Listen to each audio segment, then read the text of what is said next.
I think 3 or 4 years ago, I was absolutely pro trans women in sport, and I have shifted my position away from it. I've done recent interviews actually saying exactly that.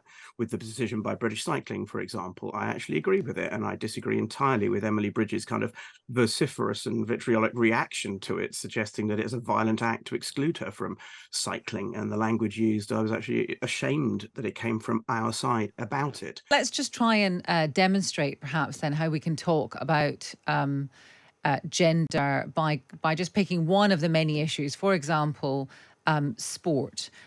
So, Katy, where sport prevents trans women from appearing in women's events, that's there's been quite a few rulings recently.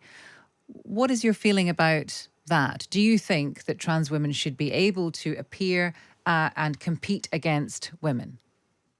Only if they can absolutely prove no competitive advantage, which I think is very difficult. Mm. I think this is one of the points that demonstrates that we have to learn as well, rather than just start with entrenched positions and never shift from them.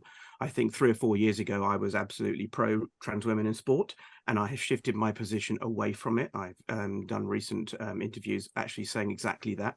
With the decision by British Cycling, for example, I actually agree with it, and I disagree entirely with Emily Bridges' kind of vociferous and vitriolic reaction to it, suggesting that it's a violent act to exclude her from cycling. And the language used, I was actually ashamed that it came from our side about it.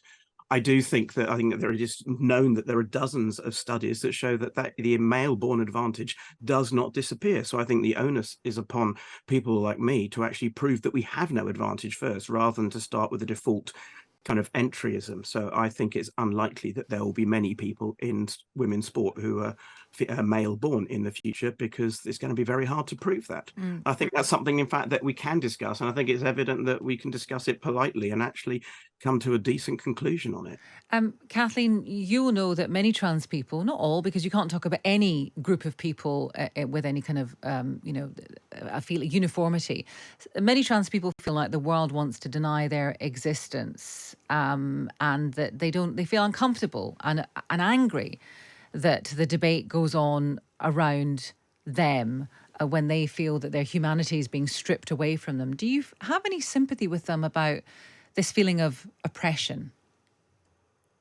Well, I feel sympathy for people that genuinely believe that they're oppressed. And I have sympathy in the sense that I think that the media has not always acted responsibly in describing this dispute. So it's encouraged a feeling that this must be about their existence or their legal protection, when in fact, as far as I'm concerned, it's not. It's about the form the legal protection takes and whether it interacts with legal protections for biological sex and the female sex in particular. So I have sympathy. I'm hoping that by this sort of initiative, people in positions of influence start to see that this is not about trans people's existence. We know they exist. We want them to be legally protected. The way in which it's been talked about in some quarters of the press is just completely ridiculous and histrionic, and has encouraged a sense of paranoia. That is interesting. Katy, I'll come back to you in a second, but Kathleen, I mentioned earlier that Rishi Sunak has backed you over your appearance at the Oxford Union tonight. How did you feel when you read that? I was quite surprised because it was about 4 a.m. and I just looked at Twitter. Well, I'm glad that senior politicians are recognizing the value of free speech and debate. And I hope that they also take some interest in the underlying issues, which are very important. I hope Keir Starmer also agrees with him. And Katy, finally, Kathleen is no stranger to people getting angry with her on social media. What do you think will happen after this discussion? Will your social media light up kind of 50-50 people supporting you and opposing you, or what do you think will happen? I would guess already, based on what's happened over the last few days, my social media will light up, and I will see a gain in people from the gender critical side willing to talk, and an increasing loss of people from my side not willing to talk. But I've already lost many of those and been blocked by many.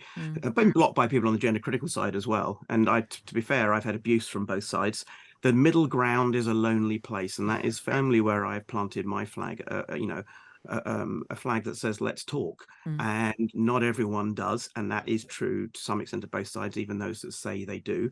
But I do actually believe that you can uphold sex and uphold gender, and then have a discussion about how they should coexist and how they intersect in society. And as Kathleen has just said, there are legal protections for both, and we do have to work out what already is allowed within the Equality Act to protect both in society.